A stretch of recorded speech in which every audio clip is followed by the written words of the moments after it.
Hey, New Hope. Pastor Tommy here with your weekly update and sermon teaser. So let me ask you a question. If I posed to you and said, what do you think the most important season of the year is for church growth or growing a church or receiving new families and assimilating people and seeing people actually visit a church and stay there? What would you say?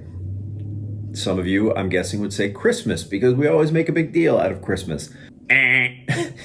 How about Easter? We always make a big deal out of Easter and we say, hey, I know you only come to church on Easter, but we're glad you're here. Here's a gift bag.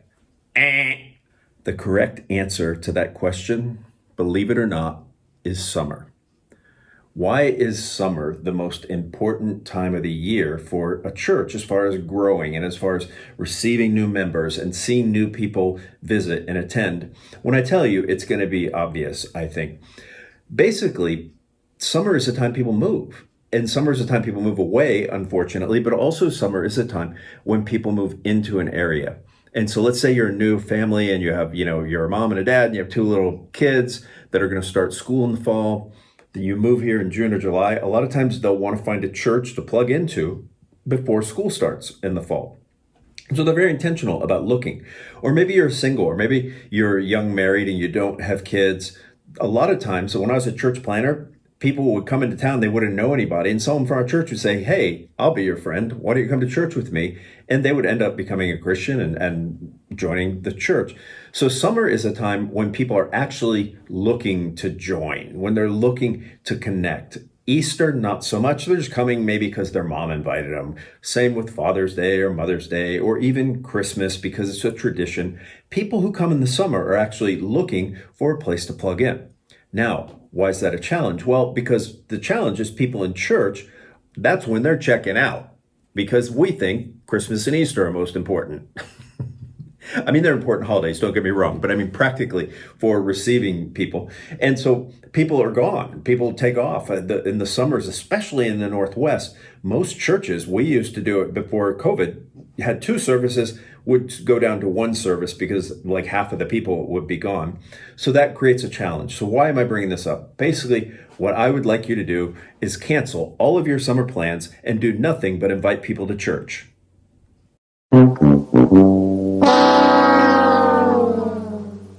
Just kidding. However, I would like you to just be conscious of that fact that people are coming and they're visiting and they're looking for a place to plug in. So when you're not on vacation, when you are here and you see new people, then reach out to them, invite them. You'd be surprised how open they are. They're here because they're looking for some kind of connection. Also, it's a time when it's harder to find nursery workers and things like that. So just keep that in mind. So with all of that said, as far as a sermon teaser goes, if you were in church last week or you watched the video last week, you know that I made a big deal of the mixed company that left Egypt with Israel. And especially I made a big deal of the Cushites and how the Cushites were black Africans. And they were probably the biggest group that left as part of Israel and became Israel. And we talked about the fact that Moses had a Cushite wife and that there are significant Cushites in the history of Israel. Well, this week we are going to talk about an individual who was the only individual. He's a high priest in Israel, but he was the only individual besides Moses ever to intercede on behalf of Israel when they were doing something wrong, and God listened to him. He also is the only one. Remember how when God made a covenant with Abraham and said he counted it to him under righteousness when he believed. Well, this guy is the only other person in the Old Testament of whom it also says, and God counted to him his faith as righteousness. That's enormous. This guy, God makes an eternal covenant with him. This guy is the most important person in the Old Testament besides Abraham, Moses, and maybe David. Who is he? His name is Phinehas. And do you know what the name Phinehas means? It means the Cushite, or the Nubian.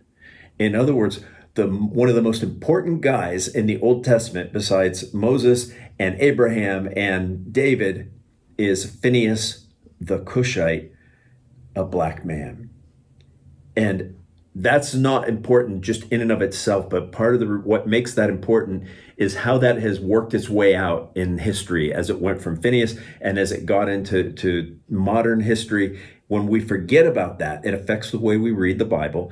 And if we read the Bible incorrectly, bad things can happen. We'll talk about that this weekend. So if you haven't been to church yet, please come. We look forward to seeing you. If you have been coming to church, it's been great seeing you. So have a great weekend. Stay cool. It's supposed to be 103 this weekend.